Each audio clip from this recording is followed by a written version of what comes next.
Hello, friends, and welcome. Let's start with a prayer together. Heavenly Father, Divine Mother, friend, beloved God, Guru Preceptors, Jesus Christ, Babaji Krishna, Layadi Mahashaya, Swami Sri Yukteswar Ji, beloved Master Paramhansa Yogananda Ji, saints of all religions, we bow at thy feet. And we ask thy blessings on our class today as we seek to attune ourselves ever more perfectly to thee. We are thine, be thou ours. Om Shanti Shanti Shanti. Welcome, everyone. Today we'll be talking on the topic of devotion and joy on the path to freedom. We'll start with the song, a chant really by Swamiji, and then an excerpt from a talk by Swami Kriyanandaji on this topic. Thank you everyone for joining.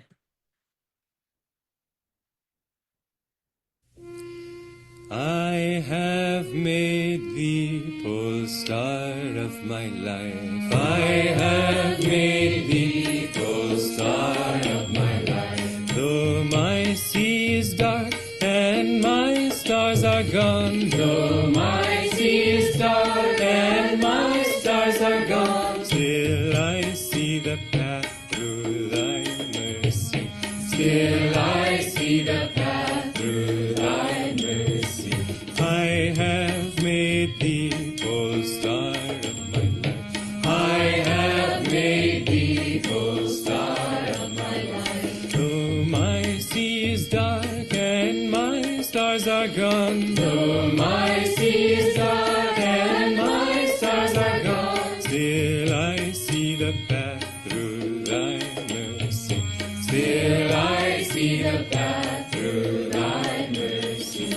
I have made thee pole star of my life. I have made thee pole star of my life. Though my sea is dark and my stars are gone, though my sea is dark and my stars are gone, still I see the path through thy mercy. Still I see the path through thy mercy. Still I see the path through thy mercy. Still I see the path through thy mercy. And so we see that the goal of life is that final liberation. But you know, it's not as if you were entering a desert and you had to go all the way across a Sahara, let's say, or a vast sandy waste until finally you reach the river of divine enlightenment. No, it's not like that. It's that the country, everything becomes greener and more beautiful.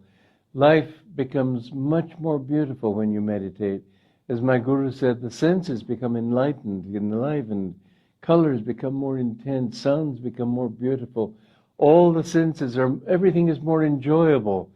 You notice, most people, as Jesus Christ put it, let the dead bury their dead. Most people are dead spiritually. And you look in their eyes and you see they're just sort of lumps of meat there for eyes. They can see, but there's no energy there. There's no life there. There's no joy there. The goal of life is not something that you have to go through suffering when you talk about all the tests and trials and everything that a devotee has to go through. Don't think he suffers. It becomes still more and more enjoyable. I was talking about when people were trying to destroy me in court and everything. I felt joy. It's not as if some people were crying from my suffering. I wasn't suffering. I was perfectly blissful. And I really felt it from my heart. Not just sort of, all right, God, if you want to take it. No. I just said, nobody can take away from me the only thing that matters to me, and that is my love for God. I'd like to start with the reading from Conversations with Yogananda. The The master favored calm, determined renunciation over emotional world rejection. When one feels emotional rejection, there usually lingers inside him also a subconscious attraction. During a discussion with me at his desert retreat, he told me the following story. I met a young woman years ago in Mexico City. She taught yoga and was very committed to this path. One day I asked her, "How do you feel about marriage?" Her answer quite surprised me. "I have given my life to God," she fairly shouted with intense vehemence. "And I will continue to serve him alone, without a mate, faithfully, devotedly, every year of my life, forever, until I die." My goodness, I exclaimed. Why that emotion? One must renounce feelings also. I was going to compliment you on your spiritual commitment. Seek God lovingly and one pointedly, but seek him also with deep calmness. This is a very interesting topic. And when we think about it, we can't go through our spiritual path, be on the path like this woman, like I gotta do it, I'm gonna do it, and nobody's gonna stop me from doing it. And it's just too tense and too stressful, and for sure, too much emotion. So we have to turn that around. Why do we do things that we enjoy, we love? We do them, things that are successful in our lives, perhaps, because we do them with our heart. We don't do them just out of a dragging down and I'm going to kill myself if I don't make it, and a long face and all. It's just, you won't make it that way. It's a long path. And as Master told Swamiji, you have a long, dry path until you develop the heart, develop devotion.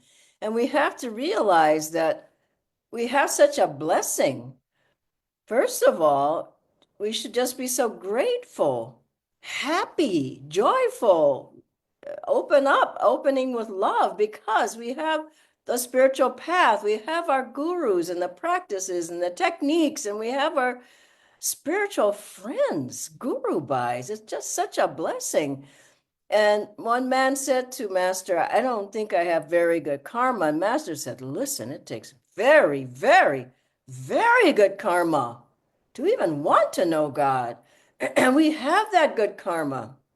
And so to already be rejoicing that we found a Master, found us, that Swamiji found us, that Ananda found us. I mean, we didn't find this ourselves.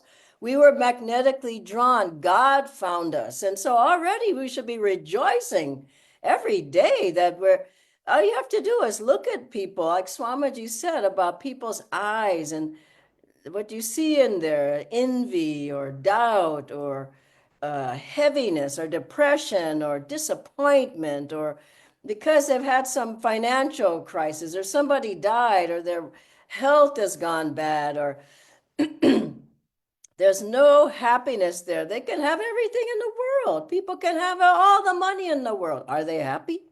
People can have all the beauty at a certain point in their life. Are they happy? People can have all the people, friends around them adoring them and pumping up their ego. Are they happy? That's the question to ask. Are they happy? And I mean, I think Swamiji said he was desperate when he came to the path. He had tried everything. And I remember I was desperate. I had tried this and that and nothing worked. And I still felt this big hole in my heart. Like, there's just gotta be more to life. And I know you feel the same way. There had to be more. And then we read Autobiography of a Yogi, or we came to a class, or somebody told us about Master's teachings, and we realized that the happiness is inside. It's a moment for rejoicing every day, to just be grateful that Master found us and brought us onto this path again. And once we start on the path, the question is, how do we keep going? It's like I see people at the beginning, they're enthusiastic, they're just, I'm just so happy. But how can you keep that fire burning? How can you keep that joy going? How can you keep the love going the whole path? It's a long path. It's not overnight. It's not a weekend. It's not a year. It's not a few years. It's a long path. And we have to keep ourselves going enthusiastically with joy. And like with anything, at the beginning, you get a new job and you're so happy, I got a new job. And you got married. Oh, I found the perfect mate. And now I'm so happy. And then you have your first child. Oh, we had a baby and we're so happy. And I see this with people, but how long does that last? It usually after a while, well, you drag out and you're just not as happy. And so how do we make our spiritual life work? How do we keep that going? And sometimes you feel like, oh, I was happy at the beginning. I was enthusiastic. I loved those exercises, but I just don't want to do them. I don't want to get up. I don't want to meditate. I don't want to go to the satsang. I don't want to do seva. We call that the unwillingness monster. He just grabs you and says, just don't do that. You don't want to do that, dude. You're not really meditating anyway. And all those exercises, are they helping you? And it just starts giving you negative thoughts and you buy into them. And then one day you stop doing, and another day you add 2 days, and there's 3 days, and it keeps going until you've fallen off or you at least slipped off the path. And I think it just every person goes through those tests where you're strong, and then the old karma of the past, the old environments, the old friends, it hit me hard. Suddenly I was gone, and I said, gosh, what happened? 3 years is a long time to be away. But thank God I was able to come back. But what do we do when that happens? Do we force ourselves? I'm going to force myself to get up. I'm going to force myself I'm going to force myself. And then you see the long face and the heavy energy and I'm just going to do whatever just to make it happen. That's not going to last. And like Swami Sri Teshwarji said, you don't have to disfigure your face to be on the spiritual path. And also that finding God will be the funeral of all of your sorrows. And so, how do we keep our joy level going? True devotion really means not forcing yourself and plodding along. And I remember I went to Swamiji once. He asked me to come and help him do something, pack or unpack. I don't remember which it was, but I lived near his house. I said, sure, I'll come. And then I get down there and, he says, oh, I'm so grateful for your help. And I said, Swamiji, only if I were dead would I not come down here.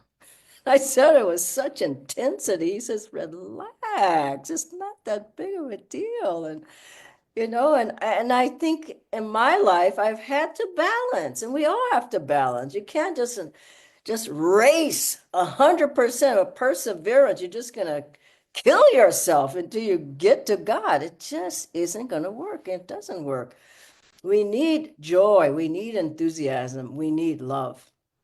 And I think of how Master, when he went to America, he had so much magnetism. He didn't force people, you got to do this, and he joyfully reached out to people and with love, and people were drawn. They were drawn to the path by his love and joy and enthusiasm and his demonstrations of energization and all his affirmations and the healing prayers. And he was just bubbling over with God.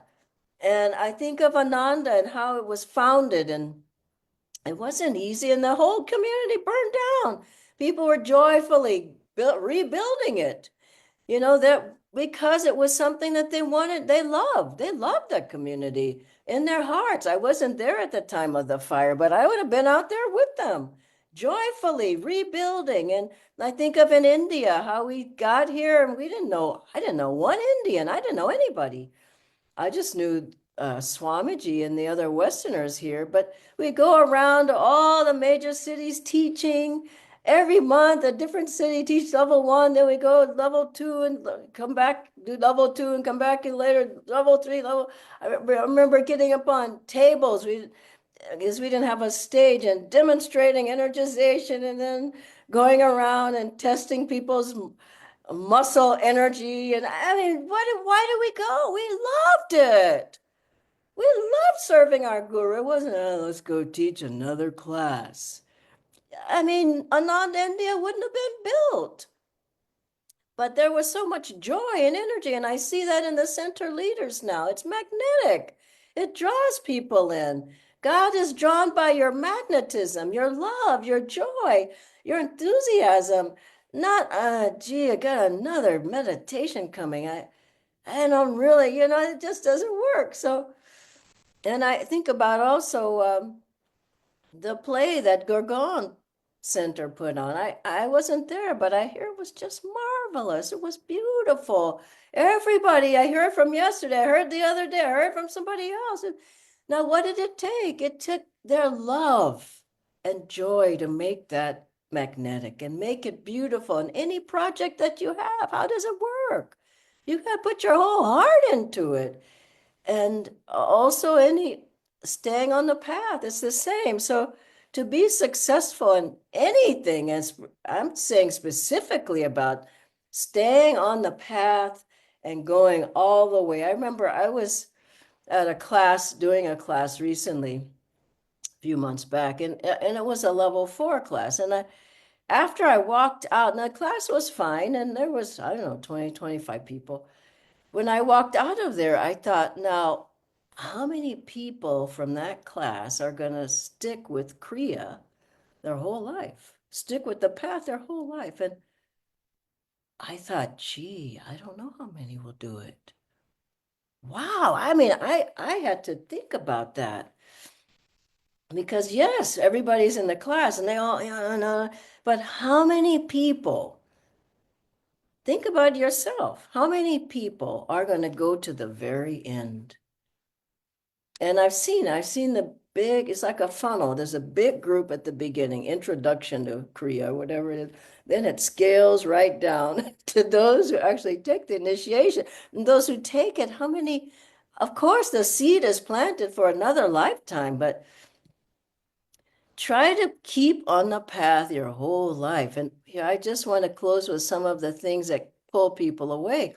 One is not doing the practices. If you don't do the practices, you forget God. You just get sucked into so many distractions. There's so many things out there you could do. And then that changes your focus, that changes your attunement, that changes your vibration, that changes your centeredness. You wonder what happened. You forgot God because you didn't spend any time with Him. And so remember, you have to keep the practices going. And I remember, I think I said this the last class, maybe I can't remember, but anyways, two things. One thing was Swamiji, when we would get outward building the community and keep going, I remember in America anesthesia, at a certain point he said, now we've got to pull back. Let's pull back and let's have longer meditations. Let's have more Kriya. Let's have Kriya every month. He would just pull us back because we were too outward and we were forgetting why are we doing what we're doing? And so you have to have those times when you just pull back and say, no, I'm going to take a seclusion or I'm going to take a day off and meditate more. I'm going to meditate more every week. And then the second, the other one that I wanted to say was I was in, I can't remember which city, but one man said, he asked the question. He says, Dhyanji, when I travel, I just don't have any time for meditation. I said, oh, is it so? And first thing I said was, I probably travel more than anybody in this room, without a doubt. And then I said, now, when you travel, just answer me this question. do you still eat every day? Do you eat 3 meals? He says, oh yeah, I eat. For sure I eat. I said, well, do you sleep when you travel? He said, oh yeah, I sleep. I said, well, you're doing the things you want to do. How come you can't meditate? He says, okay, I think you, okay, I'll do it. But you can do it. Don't make an excuse. The second is wrong company, wrong environment. You need the right people around, right satsang. Get into the satsang. Get online if you can't get anywhere else. And I remember when I was away, I had the wrong company. You can feel that vibration. Then the old habits pop up and the old attitudes and the wrong behaviors and your old friends, they come, hey, let's go do this and that. And because you got the wrong energy, your vibration starts changing, your energy changes, you're not spiritually magnetic anymore. There's no glow around you, you don't have the protection. Master told Kumar, that boy, he said, stay in the protection of the ashram. You have to keep the ashram as your meditation, really, and the guru's protection. So the third one is distractions. Now, when we were at Ananda, I was at Ananda village. In the earlier days, there were so many, I mean, it was deep community. Believe me, I was so blessed to live in that community, and in the one in Palo Alto, and San Francisco, and in Italy. You know, now in India, I lived in the different centers here too. But there were always people coming through Ananda Village. So there people were doing different things, healing modalities. So this one person had a sound machine, and they were supposed to heal you from the sound. And so we all did the sound machine. Then a person had lights, and they would shine the lights into your eyes. And this is while Swamiji's there. In fact, he allowed us to do these, and he did some of them himself. Then there was a man, he had cylinders. So there was a man first, he stared into your eyes, and he just looked deep into your eyes, and he was supposed to heal you. And then there were different swamis who Swamiji invited. They were wonderful, some of them, but other ones would take people away with them. People would just get distracted and they'd start following that Swamiji. And then there was, remember, Manfredi had cylinders that you wear the cylinder on the airplane, or you put in your house, you put it in front of your computer. This was really Dwapara. I think they worked. Honestly, I don't know. But the wrong thing was that he started counseling people about different things. And he told me something, and I told Swamiji, and Swamiji said, why are you listening to him? He's no saint. He was not pleased with that. And so distractions come. You go somebody else's talk. Oh, I took Kriya from somebody else now. Oh, yeah, I'm going to go and do this with this other Swami. Oh, this other Swami's got a body and my master doesn't. It goes on and on. Distractions pull you off the path. Distractions. Think about it. There are a gazillion distractions. You got to be centered, clear. How do you stay centered and clear? Meditation, seva, satsang, being with right people, chanting, doing the teachings, the techniques, reading the books, listening to the talks. Finally, wrong attitudes pull you off the path. Laziness. I don't feel like doing it. I don't want to do it. Don't tell me what to do. I know what's right. Negativity is another one. Judgmental attitudes about somebody else. Too much socializing, giggling, and just not being deep. I like to laugh myself, but I have control over it. And some people are just always light.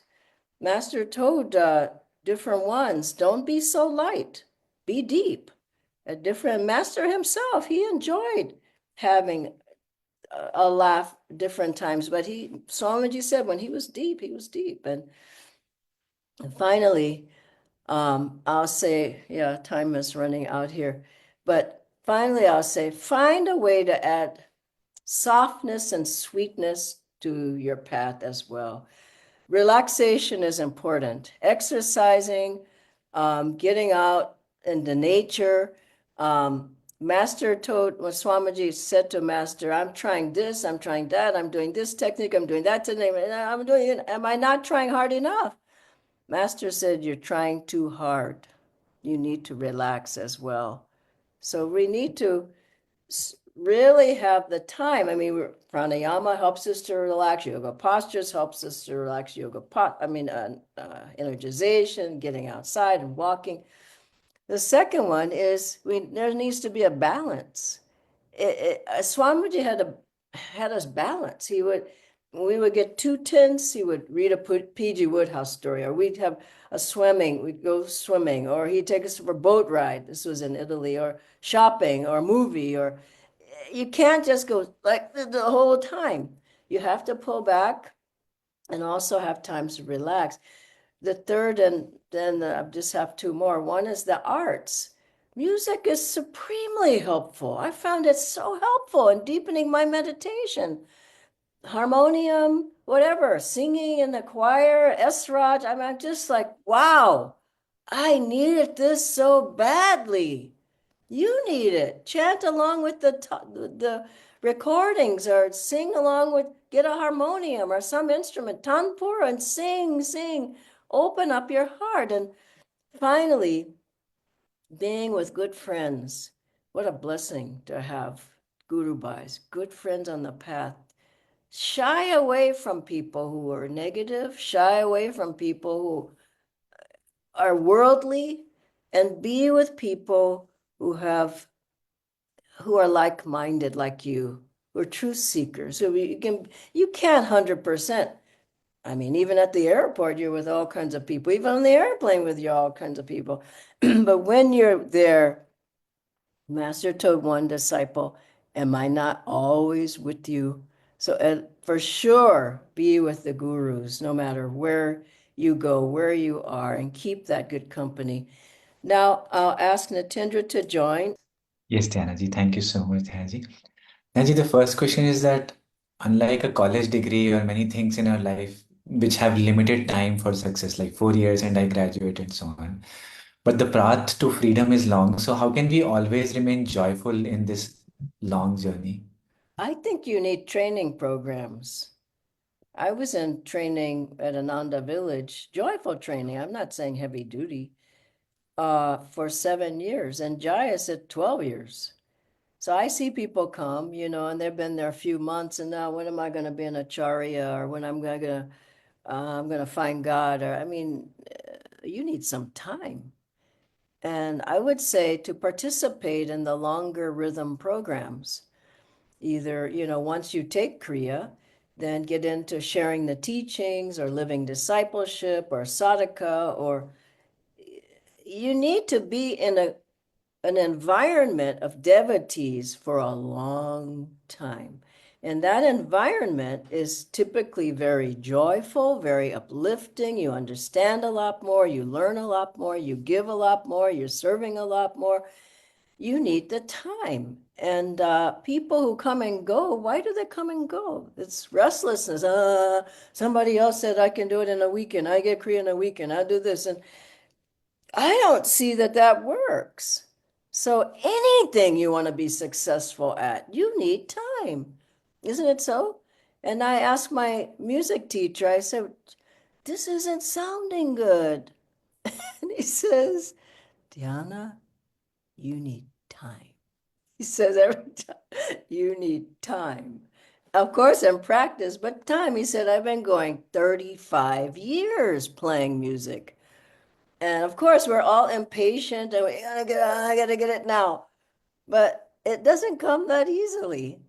So take a few deep breaths, get with good company, and walk the path. Run if you want, but don't run yourself into the ground where you everybody else is still walking along and you're laying on the side because you ran yourself in the ground. So it's not a sprint all the way.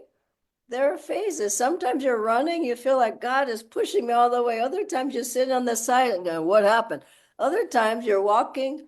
Master said sometimes you're walking backwards. Or running backwards. I hope you're not doing that. So, okay, then anything else?